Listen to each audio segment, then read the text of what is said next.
Okay, March was a crazy month. Here ends quarter one of 2024. We did it, maybe, or did it do us? Okay, this month I read 4 books. I started a ton of books, I didn't finish them, but you know what, we have life, and so we'll keep going. So the first book this month was The Mister by E.L. James. E.L. James is the author of the infamous 50 Shades of Grey series, and this book is a separate series that has 2 books. It's the Mr. and Mrs. series, and in this book we meet Maxim, who's like a modern day lord. He's an earl, and so they use the aristocracy, and then he has a daily, which is depending on where you live, it's a maid, a helper, but daily is a noun, which means someone who comes in and does domestic work daily. Okay, so she comes, and they see each other and like have a crush on each other, I'd say, and then it develops into more. So it turns out this lady is like she was human trafficked, and so she ends up being hunted by the people who are looking for her, and she also has like a fiance. Her dad, like her family back in, she's from Albania. So this is the first book I've read that had a main character from Albania, and also that was really nice. I listened to the audiobook of this, and so long story short, over the time that she's being hunted, he's like protecting her and keeping her safe, and they fall in love in this period.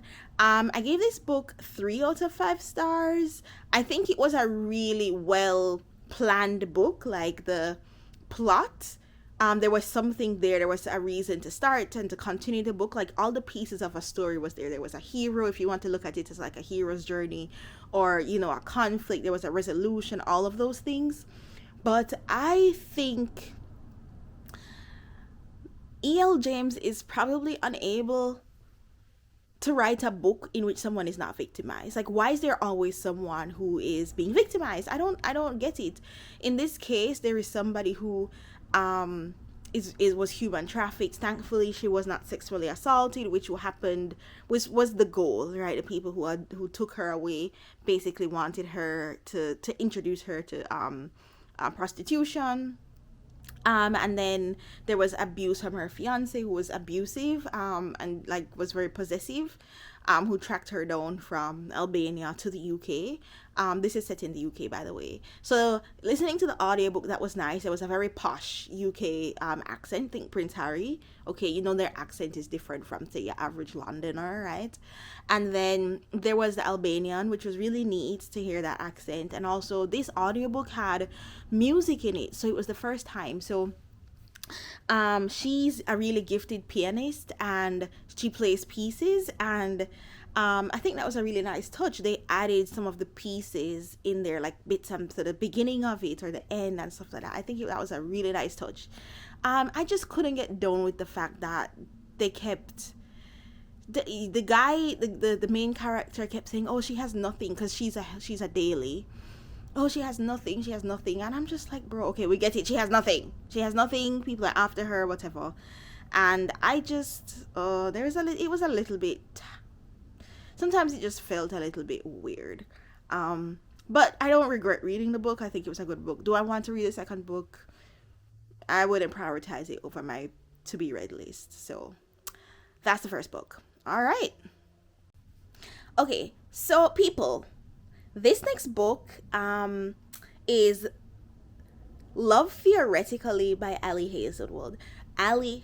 So I've read all the science romance books that she's written. I haven't read her latest one yet, which is a departure from that specific subgenre of romance.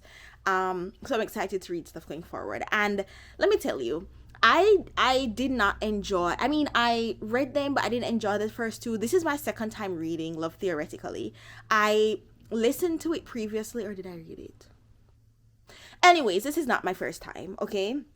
This was before I started using Goodreads. I use Goodreads now. I've read, can I pause to just say, I wish I'd started using Goodreads. It's like a perfect way of journaling and maintaining all the the memories of the books you've read and all your initial thoughts about them, because I wish I've read so many books over, like, even in my time in grad school, which we'll come to in this review. But I've read so many books, and I just wish I had recorded just even a couple sentences about each on Goodreads.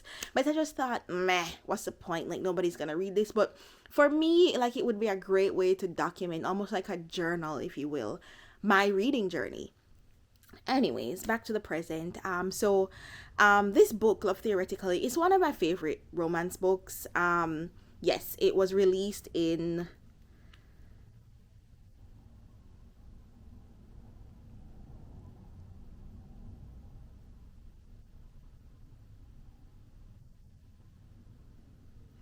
this book was released in June of last year, and I think that it's just like so good. I listened to the audiobook as well, and I kid you not, this is one of the top 3 audiobooks that I've listened to. I personally don't think one medium is better than the other. I love holding written books, but in the life that I live with 2 children, like, I just cannot physically sit and read books. I can read on my phone, I can read with the Kindle app at bedtime, and I can listen to audiobooks while I do other things, while I'm washing dishes, while I'm cleaning, while I'm doing regular chores that you do, packing lunch bags and all of that. Okay. So this audiobook is one of the best ones I've listened to date. It gets the voices, it gets the personalities so well, both of the male and female male characters, and it's voiced by one person. I thought that was super brilliant. This, okay, people, I have a PhD in biomedical engineering, okay? I think that this book did a really good job of giving non-academics as insight into the job process and like the job situation in academia. I mean, the job market is treacherous all around, but before COVID, before everything, even in developed countries, the job market is just notoriously terrible. There are only so many spaces, and it is a job that once you get tenure, you do not leave until you are dead, which means all the people who are graduating with new PhDs, their options for jobs in faculty positions are few. Okay, so anyways, this book is about this theoretical physicist who's got her PhD. She's done amazing work that's been recognized, and now she's on the job hunt. And while she has a job, she's an adjunct, which is a way that academics institutions cheapskate, and they get people to teach, but they don't want to give them full positions with the whole shebang with benefits and health insurance and all of that. And so she's diabetic, which I also love them. I love her for Hazelwood for including a disease that affects so many people, and not making it super like, not writing it in a patronizing way, writing it in a real life way, and like, this is still a hot girl with a disease, okay, and she wears a pod, okay, that needs to release her insulin, okay. And so I think then, so she meets, she to make ends meet, she has this roommate as well who is also a PhD, and they're so fun. I think this was a really nice best friends situation, and the best friend didn't add a negative drama, to this. Sometimes I think the best friend is used as a tool to introduce conflict, and that wasn't the case this time. I also think that the male main character, Jack, so she meets him while fake girlfriending for his brother, and they meet, and he's smitten from day one. Listen, I love a male character who falls in love first. Okay, do you hear me? Do you hear me? That man was gone before she ever she just thought he hated her, but he was like conflicted and like trying to fight these feelings and trying to figure out her deal, and come to find out she's interviewing at, I think is it Harvard? It's one of those institutions, and he's like on the search committee. He's also an experimental physicist, and he like started this whole rivalry back when he was a teenager, and it's a very interesting read. And I have a tag on my Goodreads now, which is Proof Men Are Trash, and I'm not referring to this character, I'm referring to her mentor. Proof Men Are Trash. Okay, this is a book that proves that men, especially male mentors with women who are in vulnerable positions, can just be trash, and like, it's a choice. Okay, anyways, listen, This book is a book that I will always revisit. I need a physical copy. That's also a tag on my Goodreads. I listen to books. Sometimes I borrow them. Sometimes if I need to read it, I'll buy. But I try not. There's so many books to read. If I can borrow them first to see if I love it, I'll do that before I invest in a copy. This is a book I need a physical copy for. Like, I need to be able to curl in a book in a corner, read my favorite passages, read through the book, go back, look at the puns, the science puns. Oh my god. I feel like if you did a graduate degree of any sort, I feel like you come to love science puns, even if that's not your personality and you hate to love them. But I literally chuckled out loud. And then I think one of the best things about this book was how they said I love you. It was one of the most unique ways that I love you was said in a book that I've read to date.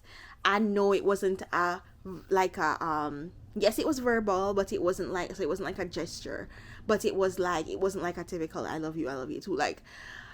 And the book ended with that, and he was there first, like I told you. So just know it was worth the wait. And I could say a lot of things about this book. For fiction, it felt really good. This is one of those books you laugh, you forget you're reading, like, so good. Definitely worth it. Not overhyped at all. And I would recommend this to someone, even someone who does not like romance. Like, I think there's enough real life stuff there with family, with friends, with being yourself, with living with a lifelong disease. Like, there's so many things there. So I'd say read this book. Out of the 4 I've read this month, this is the one I choose for you. Okay, so the next book is called The Wickedness of a Highlander by Elisa Braden. Now, people, this book is number 4 in a series. Okay, it's an ongoing series, and we waited. Okay, no, let me tell you, I just happened to come across the first book. I read it, I loved it, I had to get the next one. This is one of the best series that I've read in a while because it does not drop the ball. Each time I find with series, especially that have more than 3 books, as you read each successive book, you can feel the burnout of the author, and this has not happened yet. Okay, no, it's also a Highland Scottish romance, which to me, those always have a super like zest about it, because there's just something about we've far gone from that time, right? And so it has a little bit more of a fantastical feeling, even though it's not paranormal or that kind of book. You know what I mean? Anyways, so this book is number 4. It's about it's a family, and there's one girl who was number 1 and her brothers, or her stepbrothers actually, and so we're at number 4. So there's been family drama. They've had villains have died in all the books ahead of this one. In this one, we get the story of this couple. So the bad guy who died previously is the brother of this lady, and her name is Sabella. Okay, Sabella is gorgeous. She's like your perfect, like she's not English, so I can't say English rose, but she's like one of those petite, like very perfect type main characters. Okay, no, I have no problem with that. Fine. The type that you never see her get her hems dirty, that kind of thing. And then she so happens to have benefited from the treachery that her brother wrought. And so she is hated so she was befriended. She was forgiven by the character, the sister, but no, the brother along the way in these books got shot and had a horrible recovery. And so he hates her guts, right? The brother died.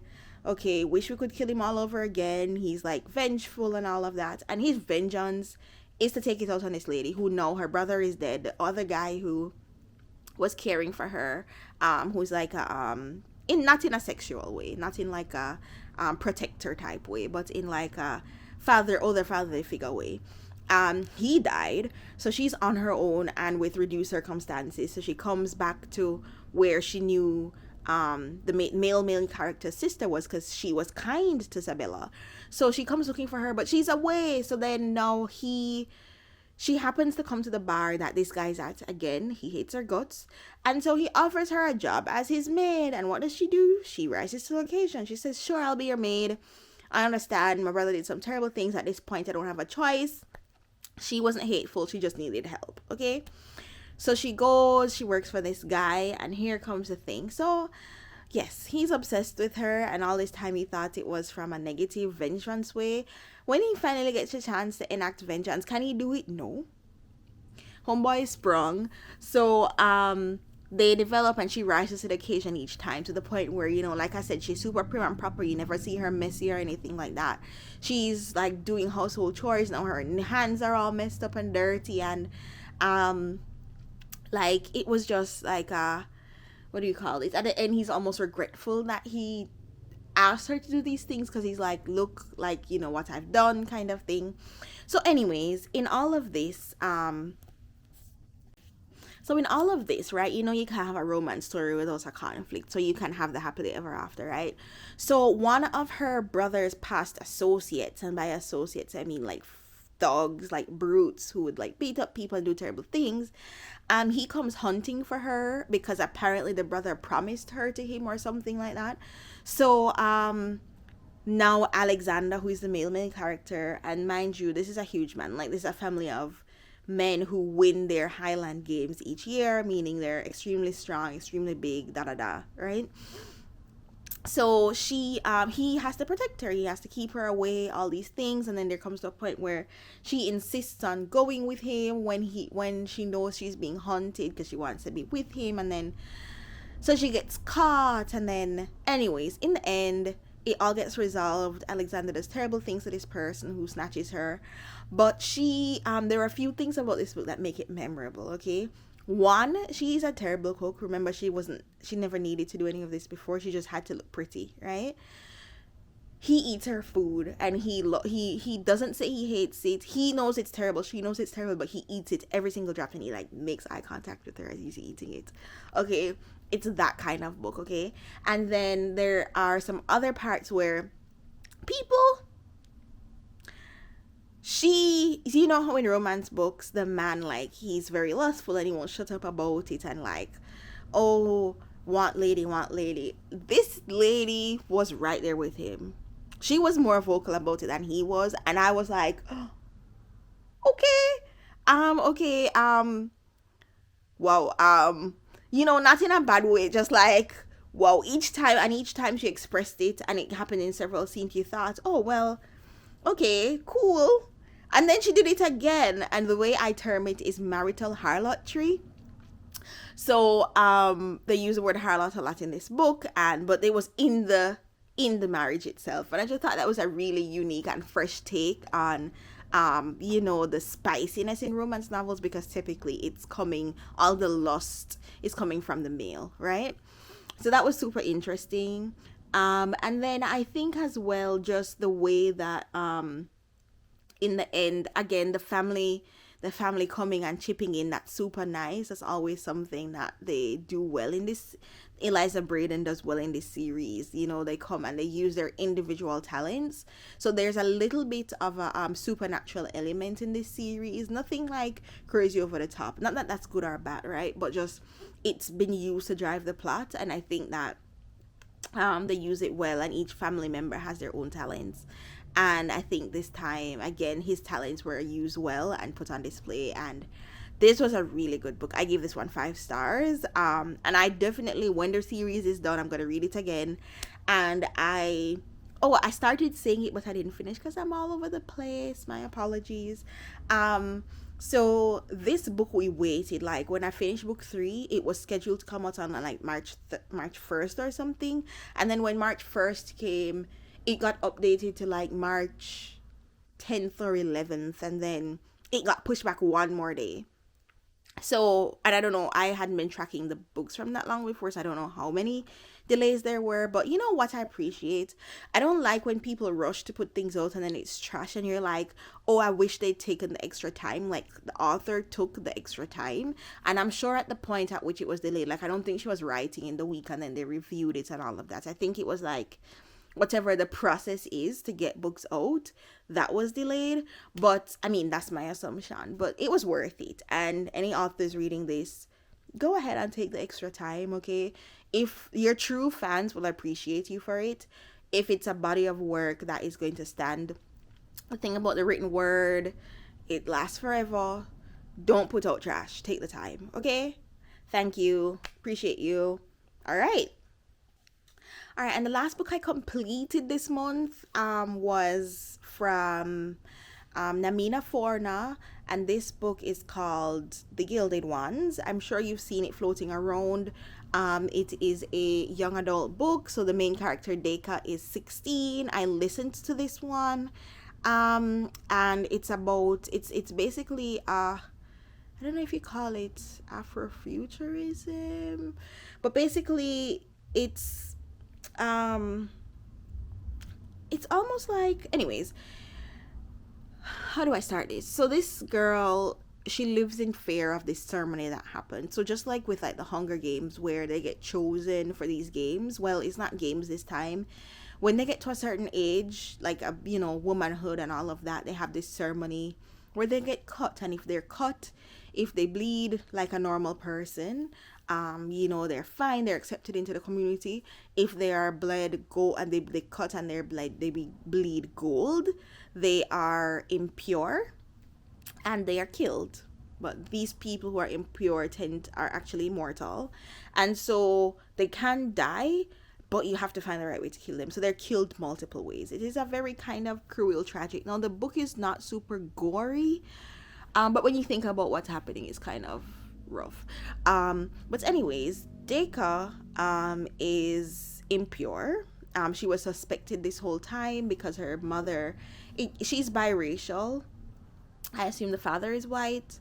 I don't think it was explicitly said, but that's the way it's written. And then the mother is from a southern part and came to find the father, and the mother would have been black. So in this book, it unfolds all the way in which she's special. So not only is she just impure, she is special, and we come to find that out over the books. But for me, people, I had to read about 80% of this book for it to actually get exciting, for it to actually get to the conflict point. You watch the movie and you get to the big fight scene. Yeah, it didn't happen until about 80% of the book, which if you think about a movie, it's kind of like that too. But I think, and I'm not judging the book too harshly by the fact that it took too long to get to the action, because I recognize it's a first in a series, and it's a first in a new series. It's a first in a series that has like elements that have to be explained about why the people are this way, and why the creatures, there are non-human creatures in it, how they got to be, and all the supporting characters in it, to introduce us to them and to introduce the relationships between them and to introduce the conflicts and what happens when these people die and all. There's a lot. So it's building a whole world, right? Now, if you think about any book like that, the Harry Potters, the Hunger Games, in each successive book, it built a little bit more on the world. And I think some people would argue, the first book wasn't their favorite, right? Because as you saw more of the book, you got to see, or of each successive books, you got to understand the world a bit more, and you got to see the strength and the skill of the pen as the story unfolded more. And I have heard that the books after this first one are better, but people, I don't think I'll read the others. Definitely not for now, at least. Again, not a book I prioritize over my other books. Yeah, I give it 4 stars. I give it 4 stars just because I could see the work that was put into plot this. I think the book did some things really well too. It gave it's one of those books that uses subtext to talk about different people, different ethnicities, different beliefs, within this world it's created. So you have people from the east and the west and the north and the south, and it's clear that they have different characteristics, and you can see how some of these people are ethnically like Africans or ethnically Asian, of different Asian countries and stuff like that, different religions. I think, speaking of religion, there was a sort of pseudo religious, I don't know if the author meant it to be religious, so I say pseudo because it might not be religious, but it was supposed to represent that kind of belief, where the person, they'll pray to like a creator or something, who and they'll say they have doctrine and stuff like that, which is what is supposedly written in, to make people impure. And the main character also hinted, or in the book you also see where a lot of the enforcement of this is done by man and the elders, which happens a lot in church too, like Christianity as well. So I saw that parallel with like religion, and I mean, I thought that was fine. It's what we know in the real world, and something you can compare it to. I think it was fine. um so I think, and the main character, you see her development and how she learns about what she is, and I won't give too much away of that, but I think it was an okay book. I think I wonder if I was younger, if I would have been more excited about it, if maybe my like brain is not the target audience, if the character is 16 and they're thinking about things the way a 16-year-old would, that maybe someone who's 16, 15, 14 might be more into it. um but yeah, I know it was a 4 for me, and I think you can read it, but I feel like don't get too excited. Don't think it's gonna like transport you. It took you to another world, and I give props to the author for developing an entire world basically in a single book, but it wasn't the most exciting for me. Like, I remember reading Chamber of Secrets and thinking like, whoa, like I was sucked in. Okay. um I was sucked in, but when by J.K. Rowling's first book, but I didn't feel that way. I just felt like almost like an impatience to see what was gonna happen in this book. So those are my thoughts on that. I think for this month, I started a couple other books. I started Yellowface, but my Libby loan got returned on me. This month was crazy. I don't know, but we made it, right? Um, Yellowface, I started. It started off with a bang. It's funny. I think the character is kind of whiny, but I'm interested to see if it continues that way or what. But the premise is really interesting. So whenever I get another loan, I get it to borrow again. Sure, I'll finish that. I've been reading since like February one called Psycho Cybernetics, which is like a self help book, and it's good. It's got something for everybody, but it's not super interesting enough for me to like prioritize it over other books. But I will finish it. And I also started another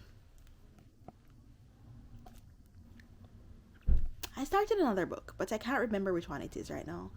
I started Have We Met by Camille Parker, I believe. Not very far in that. That was for a book club, which I'm behind on. But anyways, let's see what happens in April. Happy Q2.